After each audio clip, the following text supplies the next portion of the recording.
Estamos en la Villa Rotonda, es el nombre que se da comúnmente a esta villa llamada la Villa Almerico Capra en la ciudad de Vicenza y que es considerada una de las obras maestras de la arquitectura del Renacimiento. Edificada por el arquitecto Andrea Palladio hacia 1560, esta villa es una de las obras más significativas de este periodo de la historia de la arquitectura. Cuando Lima recién se estaba construyendo, en esta zona del Véneto, es decir, cerca de Venecia, los grandes empresarios de la época decidieron invertir en esas especies de casas de campo en medio de terrenos dedicados a la agricultura.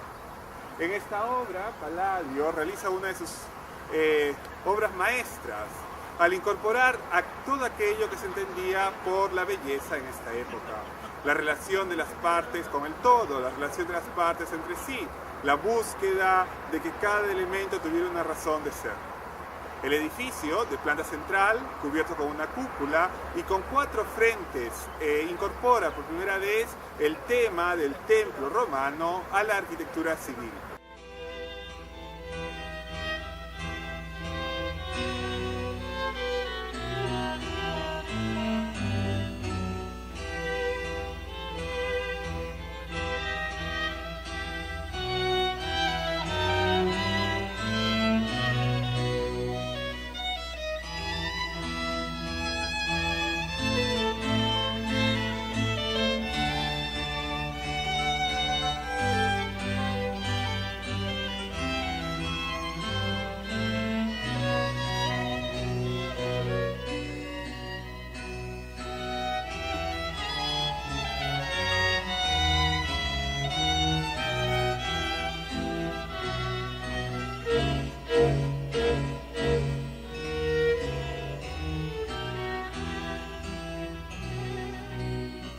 La influencia de Palladio será grandísima en el mundo occidental, sobre todo en la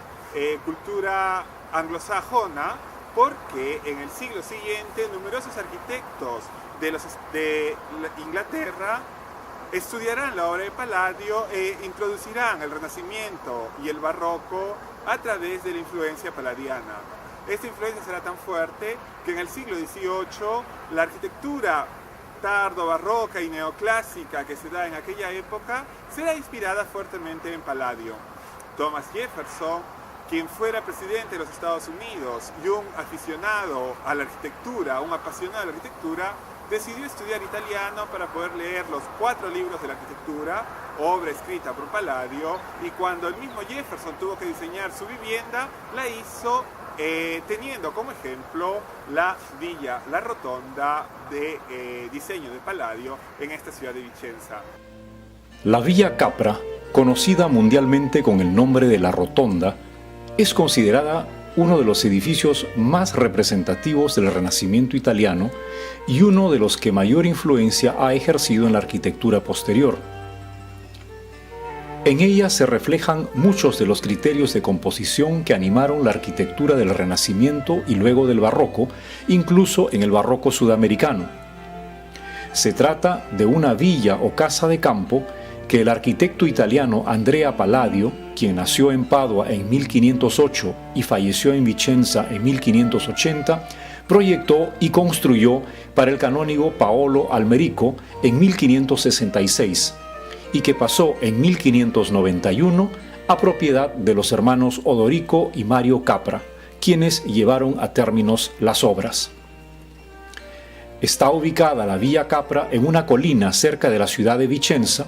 una de las ciudades que se encontraba bajo el dominio de Venecia en la segunda mitad del siglo XVI. Es una edificación de planta central, es decir, que tiene al menos 2 ejes de simetría iguales y perpendiculares entre sí, en este caso una planta cuadrada, cubierta en la parte central por una cúpula que la caracteriza y de donde toma el sobrenombre por el que es conocida, la Rotonda. Sus 4 frentes son iguales y están compuestos como solían ser las fachadas de los templos romanos de la antigüedad, frontales y axiales, es decir, con un eje de simetría muy claro, levantados sobre un podio, precedidos por una escalinata y con un profundo pronaos, que es el vestíbulo de ingreso. Esta es la primera vez en el Renacimiento que se utiliza el diseño de las fachadas de los templos romanos de la antigüedad para un edificio civil. Andrea Palladio ejerció una fortísima influencia en la arquitectura occidental, tanto por la enorme producción arquitectónica, pues diseñó numerosos palacios e iglesias, principalmente en Vicenza y Venecia, como por su tratado Los 4 libros de la arquitectura, publicado en Venecia en 1570, donde daba una serie de enseñanzas acerca de cómo hacer arquitectura. Este libro fue conocido también por numerosos arquitectos que proyectaron edificaciones en el Perú de los siglos sucesivos. Si bien encontramos cierta influencia de la arquitectura de Palladio en el Perú, Palladio ejerció una muy fuerte influencia en la arquitectura anglosajona, inicialmente en arquitectos británicos, al punto de crearse un movimiento llamado neopalladianismo, que caracteriza buena parte del siglo XVII e inclusive XVIII en Inglaterra, y luego en las colonias británicas en América. En Londres, arquitectos como Inigo Jones o Sir Christopher Wren muestran la influencia de Palladio, pero el caso más emblemático es sin duda en las colonias británicas de América, actualmente los Estados Unidos, donde Thomas Jefferson, cuando decidió construir su casa en Virginia, se basó en este magnífico edificio e incluso se dice que decidió estudiar italiano para poder leer directamente los 4 libros de la arquitectura, el tratado sobre arquitectura que escribió Palladio. Jefferson bautizó su casa con un nombre italiano,